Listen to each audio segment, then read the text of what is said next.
Hello everyone, this is doctor same. अच्छा जी, आज हम स्टार्ट कर रहे हैं हार्मोनल कोऑर्डिनेशन या फिर केमिकल कोऑर्डिनेशन। अच्छा जी, दोनों नाम आप लोग कह सकते हैं क्योंकि हार्मोन्स क्या है, ये केमिकल है। तो आप लोग केमिकल कोऑर्डिनेशन भी कह सकते हैं और हार्मोनल कोऑर्डिनेशन भी कह सकते हैं। अच्छा जी, ये टॉपिक जब हमने स्टार्ट कहाँ से हमने लिया था, हमने स्टार्ट लिया था कोऑर्डिनेशन से। अच्छा जी, कि कोऑर्डिनेशन क्या होता है। देखिए जी, आप लोगों ने नर्वस कोऑर्डिनेशन अगर आप लोगों ने नहीं पढ़ा, नहीं देखा, तो फिर आप लोग को इसमें बहुत सारी मुश्किलात का सामना करना पड़ सकता है, क्योंकि वहाँ पर मैंने आप लोग को बाकायदा तौर पर कोऑर्डिनेशन जो है इसको पूरा एक्सप्लेन किया था। अब कोऑर्डिनेशन के हमारे पास दो अकसाम है। नंबर फर्स्ट नर्वस कोऑर्डिनेशन और नंबर सेकंड जो है हार्मोनल कोऑर्डिनेशन। कि हमारी बॉडी में जो है दो किस्म के कोऑर्डिनेशन होते हैं। कोऑर्डिनेशन क्या है वहाँ पर मैंने बहुत एक्सप्लेन किया हुआ है। अच्छा जी, अब देखिए हमारे पास, देखिए नर्वस कोऑर्डिनेशन जो हमने एक्सप्लेन किया है ऑलरेडी, उसके ज़रिए हमारा सेंट्रल नर्वस सिस्टम यानी सीएनएस जो है वह बॉडी के डिफरेंट पार्ट्स के साथ कनेक्शन में है। कैसे? हमारे दिमाग से जो है, ब्रेन से कहाँ तक इन्फॉर्मेशन आ जाती है, स्पाइनल कार्ड तक। अब स्पाइनल कार्ड से फिर स्पाइनल नर्व्स के जरिए जो है पूरी बॉडी में एक केबल बिछा हुआ है, और वो केबल जो है different parts of the body जो है उसको क्या कर रहा है, कोऑर्डिनेट कर रहा है। देखिए जी, अब मेरी बॉडी से जो है, अब ये दोनों हाथ मेरे बिल्कुल क्या कर रहे हैं, कोऑर्डिनेशन में काम कर सकते हैं। दोनों हाथों से मैं एक चीज़ उठा रहा हूँ, बैलेंस प्रॉपर, ये सारा जो है ये कोऑर्डिनेशन क्या, ये नर्वस कोऑर्डिनेशन है। अच्छा जी, अब हमारे लिए बॉडी में जो है only and only nervous coordination जो है वो सफिशेंट नहीं है, वो कंप्लीट नहीं है। मैं कह सकता हूँ कि 80% जो मेरी बॉडी को कोऑर्डिनेट किया हुआ है या 50% कोऑर्डिनेट किया हुआ है, लेकिन कंप्लीटली कोऑर्डिनेट नहीं कर सकता। हमें जो है हार्मोन्स भी चाहिए। क्यों चाहिए? देखिए जी, अगर मैंने डाइजेस्टिव ट्रैक्ट में या डाइजेस्टिव सिस्टम में मैंने किसी हार्मोन्स को रिलीज़ करना है, तो अब क्या हो जाता है कि हमारे पास जो है पिट्यूटरी से कुछ हार्मोन रिलीज़ हो जाएंगे। अब वो आ जाएंगे और दूसरे हार्मोन्स पर एक्ट करके वहाँ से रिलीज़ करवा सकता है। इसी तरह देखिए जी, हमारे पास जो है, मैं एड्रीनल ग्लैंड की मैं एग्जांपल देता हूँ, या फिर अच्छा जी, एड्रीनल कॉर्टेक्स जो है हमारे पास, एड्रीनल ग्लैंड का जो कॉर्टेक्स पार्ट है जहाँ से कार्टिसोल और एल्डोस्टेरोन रिलीज़ होता है। तो अब ये एड्रीनल कॉर्टेक्स जो है ये किस चीज़ के साथ एसोसिएशन में काम करता है, एसीटीएच से, एड्रीनोकार्टिकोट्रोपिन हार्मोन, जो हमारे पास पिट्यूटरी से आते हैं, जो मैं आप लोग को एंडोक्राइन सिस्टम में पूरा एक्सप्लेन करूंगा। लेकिन जस्ट मैं आप लोग को बता रहा हूं कि हमारे पास दो आर्गन्स का जो एसोसिएशन है, कनेक्शन है, वो सिर्फ और सिर्फ नर्व फाइबर के जरिए नहीं होता। ऐसा भी होता है कि एक आर्गन और दूसरा आर्गन जो है वो हार्मोन के साथ कनेक्टेड हो, हार्मोन्स के जरिए कनेक्टेड हो। जिस तरह हमारे पास देखिए जी ओवरीज है, तो ओवरीज भी हमारे पिट्यूटरी के साथ जो है कनेक्शन में है by the hormonal system. Pituitary से कुछ ऐसे हार्मोन रिलीज होंगे जो यहाँ एक्ट करेंगे, या फिर हमारे पास जिस तरह मैंने आप लोग को एड्रीनल कॉर्टेक्स का एग्जांपल दिया कि एसीटीएच जो है रिलीज हो जाता है और वो आकर इस पर एक्ट करता है। तो पिट्यूटरी और एड्रीनल कॉर्टेक्स किस चीज के साथ कनेक्टेड है? दोनों थ्रू हार्मोन कनेक्टेड है। तो hormones are in fact the chemical messengers. अच्छा जी, अच्छा जी, अब मैं थोड़ा सा और भी हार्मोनल कोऑर्डिनेशन को जो है एक्सप्लेन करता हूँ। देखिए जी, ये मेरे पास एक हार्मोन आया और ये एक सेल है। अब ये क्या करता है, देखिए जी, ये हमारे पास इस सेल की ग्रोथ जो है, हमारे पास ग्रोथ हार्मोन आप लोगों ने पढ़े हैं, ये ग्रोथ को भी कंट्रोल करता है, इस सेल की ग्रोथ को कंट्रोल करता है।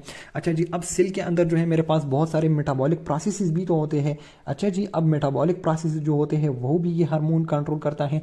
ये सेल अगर सिक्रीटरी सेल है, अगर ये सिक्रीटरी सेल है, सिक्रीटरी सेल मतलब अगर ये एक ग्लैंड है, तो ये हार्मोन आकर इस ग्लैंड पर एक्ट करता है और यहाँ से जो है सिक्रीशंस भी करवाता है। तो इसी तरह हमारे पास हार्मोन जो है ये केमिकल मैसेंजर है जो एक सेल से डिफरेंट फंक्शंस करवाता है। जिस तरह हमारा नर्वस सिस्टम जो है, इन देखिए जी, मेरे हाथ से मैं अगर काम करवा सकता हूं तो मैं क्यों कर सकता हूं? क्योंकि हार्मोनल नर्वस कोऑर्डिनेशन के जरिए नर्व्स ने इसको इनर्वेट किया। इस तरह हार्मोन आके डिफरेंट सेल से, डिफरेंट ऑर्गन से उसके काम करवाता है। अच्छा जी, अक्सर लोग जो है हार्मोन और एंजाइम के ऊपर कंफ्यूज होते हैं, तो मैं इस चीज़ को भी थोड़ा सा इलाबोरेट कर देता हूं।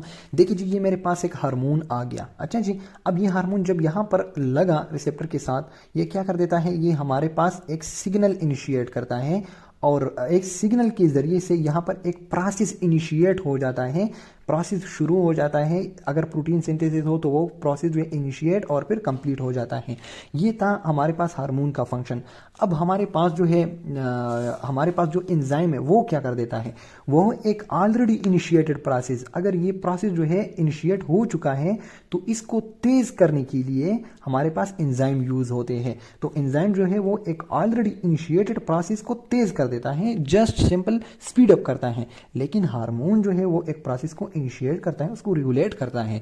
तो ये हमारे पास जो है मेन रेगुलेटर जो हार्मोन है, एंजाइम जो just speed the chemical reaction, speed the process. अच्छा जी, अब हमारे पास जो एंजाइम्स होते हैं वो मोस्टली प्रोटीन होते हैं, जो आप लोग को पता है कि एंजाइम्स आर मोस्टली प्रोटीन, और प्रोटीन में भी specially globular protein, they are globular protein. लेकिन अगर आप लोगों से मैं पूछता हूं कि हार्मोन्स जो है उसका केमिकल नेचर क्या है, हमारे पास हार्मोन का केमिकल नेचर क्या है, तो आप लोगों ने बताना है कि हार्मोन जो केमिकल मैसेंजर है उसका केमिकल नेचर जो है वह या तो स्टीराइड्स हो सकते हैं। अच्छा जी, steroids are cholesterol derivatives, steroids हो सकते हैं, या फिर एमिनो एसिड और उसके डेरिवेटिव्स हो सकते हैं, या फिर प्रोटीन हो सकते हैं। और मैंने आप लोग को बता दिया कि एंजाइम्स आर मोस्टली प्रोटीन, तो हार्मोन भी प्रोटीन हो सकते हैं, लेकिन हार्मोन जो है स्टेरॉइड भी हो सकते हैं, एमिनो एसिड भी हो सकता है, प्रोटीन भी हो सकता है, पॉलीपेप्टाइड चेन भी हो सकता है। अब मैं आप लोग को बताऊंगा कि एमिनो एसिड, पॉलीपेप्टाइड चेन और प्रोटीन, इसमें मेनली क्या डिफरेंस है और इसकी एग्जांपल कौन कौन से हैं। आज आपको लोगों का असल टॉपिक ये है। तो देखिए जी, हर एक को हम बारी बारी डिस्कस करते हैं। सबसे पहले जो है हम स्टीराइड्स को देखते हैं कि हमारे पास कौन कौन से हार्मोन्स जो है वो स्टीराइड्स है। स्टीराइड हार्मोन जो है वो मोस्टली सेल के अंदर जाकर न्यूक्लियस में अपना काम करते हैं। आप लोग जो है बाद में इसको आप लोगों ने देखना है, लेकिन फिलहाल जो है अभी हम इसके एग्जांपल्स देखते हैं। स्टीराइड हार्मोन जो है ये हमारे पास एड्रीनल कॉर्टेक्स से रिलीज होता है। एड्रीनल कॉर्टेक्स क्या है? देखिए जी, हमारे पास जिस तरह देखिए ये हमारे पास जो है एक किडनी होती है, ये आप लोगों की किडनी हो गई। अच्छा जी, ये किडनी है। अब किडनी के ऊपर आप लोग को पता है एड्रीनल ग्लैंड है, इस तरह इसके ऊपर। और इस एड्रीनल ग्लैंड जो है इसकी भी दो पार्ट्स है, एक है आउटर पार्ट और एक है इनर, यानी कि जो सफ़ेद वाला पार्ट है। जो आउटर पार्ट है इसको हम कहते हैं एड्रीनल कॉर्टेक्स, और जो इनर वाला पार्ट है इसको हम कहते हैं एड्रीनल मेड्यूला। ये मेड्यूला हो गया और ये कॉर्टेक्स हो गया। अच्छा जी, आप लोगों की किडनी है, ये किडनी के ऊपर एड्रीनल ग्लैंड पड़ा हुआ है। एड्रीनल ग्लैंड का आउटर पार्ट जो है वो एड्रीनल कॉर्टेक्स है और इनर पार्ट जो है वो एड्रीनल मेड्यूला है। तो अब एड्रीनल कॉर्टेक्स से जो आउटर पार्ट है, कॉर्टेक्स जो आउटर पार्ट है, वहां से आप लोग के पास दो किस्म के हार्मोन रिलीज होते हैं। नंबर फर्स्ट जो है उसको हम कहते हैं कार्टिसोल। अच्छा जी, जो स्टीराइड हार्मोन भी कहते हैं, बहुत सिंपल है, कार्टिसोल। और दूसरा है एल्डोस्टेरोन। ये जो है ग्लूकोज की इन्फ्लेमेशन, एंटी इन्फ्लेमेटरी भी है, साथ में ग्लूकोज की फॉर्मेशन भी बॉडी में ज़्यादा कर देता है, लाइफ सेविंग हार्मोन टाइप का है। और एल्डोस्टेरोन जो है ये क्या काम करता है? ये सोडियम और वाटर की रिटेंशन करता है इन द किडनी। क्या कर देता है ये? अगर मेरे पास किडनी है, एल्डोस्टेरोन जो है, एल्डोस्टेरोन हार्मोन यहाँ पर क्या करता है? हमारी बॉडी से सोडियम और वाटर को निकलने नहीं देता, बॉडी में ही एब्जॉर्ब कर देता है वापस। अच्छा जी, ताकि हम ज्यादा से ज्यादा साल्ट और वाटर लॉस ना करें इन द यूरिन, तो ये बचत कर देता है हमारे पास एल्डोस्टेरोन। तो कार्टिसोल और एल्डोस्टेरोन ये कहाँ से रिलीज होते हैं? एड्रीनल कॉर्टेक्स से। और ये कौन से हार्मोन है? ये हमारे पास स्टीराइड इन नेचर है। तो स्टीराइड में हमारे पास सबसे पहले कौन सा था? Adrenal cortex hormone, which are cortisol and aldosterone. ये बात आप लोगों ने नहीं बोलनी। अब दूसरा जो है हमारे पास जो सेक्स हार्मोन्स हैं, मैं एक वर्ड यूज करूंगा आप लोगों को, तो बस आप लोगों से फिर नहीं बोलेगा। देखिए जी, स्टीराइड भी इससे यूज होता है और सेक्स भी इससे। देखिए जी, सेक्स हार्मोन, मैं क्या कहूंगा? Sex hormone. अच्छा जी, अब सेक्स हार्मोन या स्टीराइड्स, ये देखिए जी, ओवरीज जो है सेक्स के साथ रिलेटेड है, टिस्टिस सेक्स के साथ रिलेटेड है, प्लेसेंटा भी सेक्स के साथ रिलेटेड है।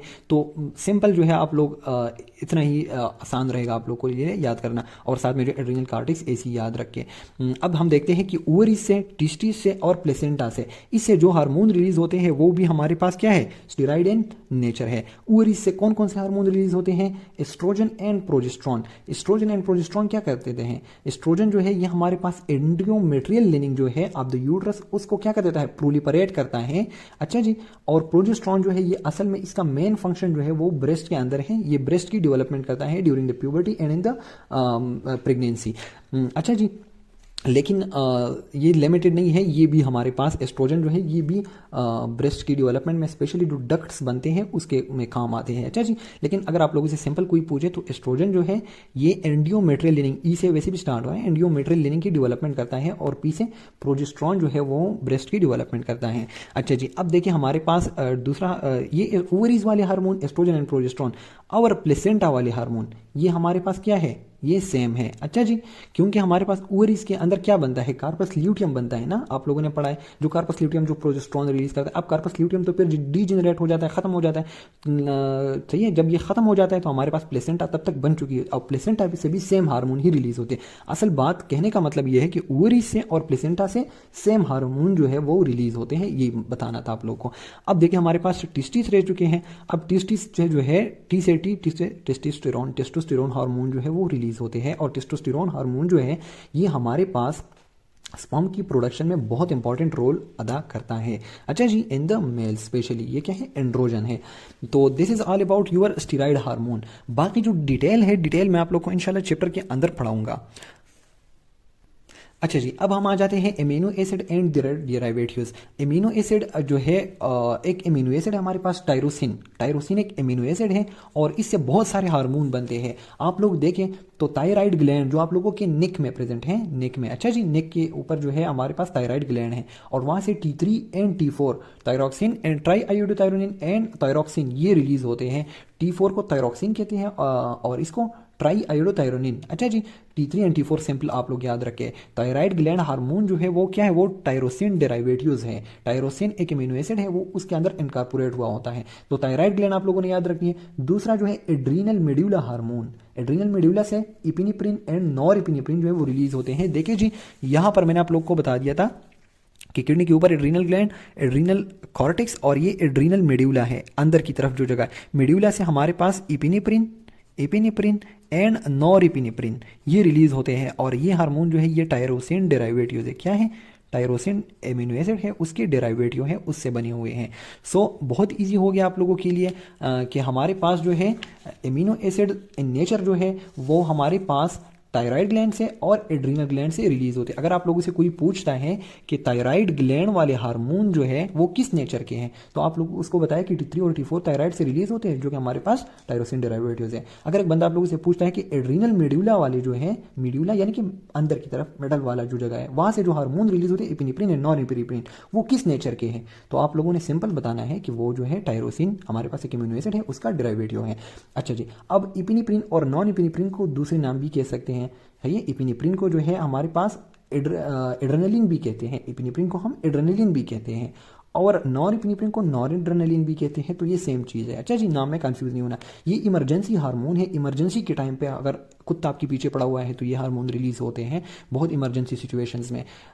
फाइट आप लोग कर रहे हैं, फाइट एंड फ्लाइट कंडीशन जिसको हम कहते हैं। इसके अलावा जो थायराइड हार्मोन है ये मोस्टली मेटाबॉलिज्म करते हैं, मेटाबॉलिज्म में इसका बड़ा फंक्शन है। अच्छा जी, अब देखिए, अब हम आते हैं अमीनो एसिड्स वाले हार्मोन भी हो गए, स्टेरॉइड्स भी हो गए।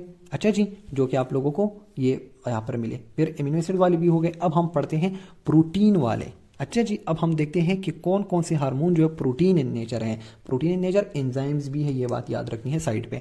प्रोटीन से जो हार्मोन बनते हैं वो ग्रोथ हार्मोन है एंड प्रोलेक्टिन है। अच्छा जी, ग्रोथ हार्मोन का भी आप लोग का फंक्शन पता है, और प्रोलेक्टिन का भी आप लोग को पता है कि प्रोलेक्टिन जो है ये मिल्क जो है उसके प्रोडक्शन में इंपॉर्टेंट रोल अदा करते हैं। अच्छा जी, इसको लव हार्मोन भी कहते हैं, और ये कहा जाता है कि अम्मी की जो ममता है, ममता प्यार जो बच्चे के लिए होता है वो मोस्टली बिकॉज ऑफ प्रोलेक्टिन होता है। अब देखिए हमारे पास ये देखिए जी, पॉलीपेप्टाइड्स। पॉलीपेप्टाइड से बने हुए जो हार्मोन है वो हमारे पास क्या है, एडीएच है और ऑक्सीटोसिन है, साथ में इंसुलिन, ग्लूकागॉन एंड पैराथर्मोन। अब देखें, ये जो है हमारे पास एडीएच एंड ऑक्सीटोसिन, ये आप लोगों ने बात याद रखनी है कि एडीएच एंड ऑक्सीटोसिन जो है ये 9 एमिनो एसिड पर मुश्तमिल हार्मोन्स हैं। कितने एमिनो एसिड पर, 9 एमिनो एसिड पर। पॉलीपेप्टाइड चेन है, लेकिन ये इतना लॉन्ग नहीं है कि ये हमारे पास प्रोटीन बना सकता है। अच्छा जी, प्रोटीन जो है इसके लिए बहुत सारे ढेर सारे एमिनो एसिड और ढेर सारी चेन्स जो है आप लोगों ने पढ़ा है ना, टर्शरी और इस तरह के स्ट्रक्चर, तब प्रोटीन बनता है। लेकिन अगर पॉलीपेप्टाइड चेन है, जस्ट एमिनो एसिड का पॉलीपेप्टाइड चेन है, तो उसको हम पॉलीपेप्टाइड हार्मोन कहते हैं। तो ये पॉलीपेप्टाइड हार्मोन जो है 9 एमिनो एसिड से बने हुए जो है वो क्या है, एडीएच है एंड ऑक्सीटोसिन। फंक्शन जो है हम बाद में पढ़ लेते हैं। और ये स्पेशली जो है कहाँ से रिलीज होते हैं, तो ये दोनों रिलीज भी सेम जगह से होते हैं, इंटरमीडिएट पिट्यूटरी से, सॉरी पोस्टीरियर पिट्यूटरी से। ये कहाँ से ये दोनों रिलीज होते हैं? Posterior pituitary. अच्छा जी, ये एडीएच एंड ऑक्सीटोसिन, और ये बने हुए हैं 9 एमिनो एसिड से। अगर आज के बाद आप लोगों से कोई पूछेगा, मैं आप लोगों से लेक्चर जब हम इंशाल्लाह 1 बाय 1 एक एक हार्मोन को पढ़ेंगे तो मैं आप लोगों से पूछूंगा कि एडीएच जो है ये कितने एमिनो एसिड पर मुश्तमिल होता है, ऑक्सीटोसिन कितने, तो एडीएच जो है 9 एमिनो एसिड एंड ऑक्सीटोसिन भी 9 एमिनो एसिड। अच्छा जी, लेकिन इसके अंदर जो है एक एमिनो एसिड का डिफरेंस है, कि मतलब एक में जो है अगर ए एमिनो एसिड है तो दूसरे में बी, इस तरह एक ही एमिनो एसिड का जो है उसमें टाइप का फर्क है, बाकी नंबरिंग जो है दोनों में सेम है। अब इंसुलिन की हम बात करते हैं तो 51 एमिनो एसिड से बना हुआ है एंड ग्लूकागान जो है वो 34 से। इंसुलिन एंड ग्लूकागान, जो इंसुलिन क्या करता है, ग्लूकोज को कम करता है, ग्लूकागान ग्लूकोज को ज्यादा कर देता है ब्लड में। तो ये दोनों जो है एक 51 से बना हुआ है, एक 34 से। अब पैराथर्मोन की बात आती है तो पैराथर्मोन जो है वो 22 हार्मोन पर मुश्तमिल है and it is release from parafollicular cell of thyroid, जिसकी फंक्शन जो है इंशाल्लाह मैं आप लोग को आगे पढ़ाऊंगा। So this is all about your nature of hormone. इसके अलावा जो है आप लोगों ने अगर वो नहीं समझ आया आप लोगों को एंडोक्राइन एंड एक्सोक्राइन ग्लैंड, तो मैं आप लोग आप कमेंट में बताए तो मैं आप लोग को दोबारा से वो करवा देता हूँ। अगर समझ आ गया है तो हम आगे जाते हैं इंशाल्लाह नेक्स्ट लेक्चर में जो है हम अबाउट द एंडोक्राइन सिस्टम या एंडोक्राइन ग्लैंड जो है उसके बारे में हम इंशाल्लाह जिक्र करेंगे। लेकिन फिलहाल आप लोगों ने आज क्या पढ़ा? नेचर ऑफ हार्मोन पढ़ा। नेचर ऑफ हार्मोन क्या है? स्टीराइड है। स्टीराइड से बने हुए हार्मोन जो है sex hormone and adrenal cortex hormone, जिसमें ये दो शामिल हैं। इसके अलावा amino acid and their derivatives, उसमें जो है ये दोनों ग्लैंड्स आप लोगों ने पढ़े, और इसके हार्मोन्स। प्रोटीन जो है उसमें स्पेशली आप लोग के पास पी से प्रोलेक्टिन, पी से भी प्रोटीन, ये देखिए। तो prolactin hormone and growth hormone are protein in nature. इसके अलावा जो है पॉलीपेप्टाइड वाले जो है वो ज्यादा है, जिसमें ADH and oxytocin 9 amino acid, insulin 51, glucagon 34 and parathormone 22। Hopefully you love the lecture. See you inshallah. Thank you.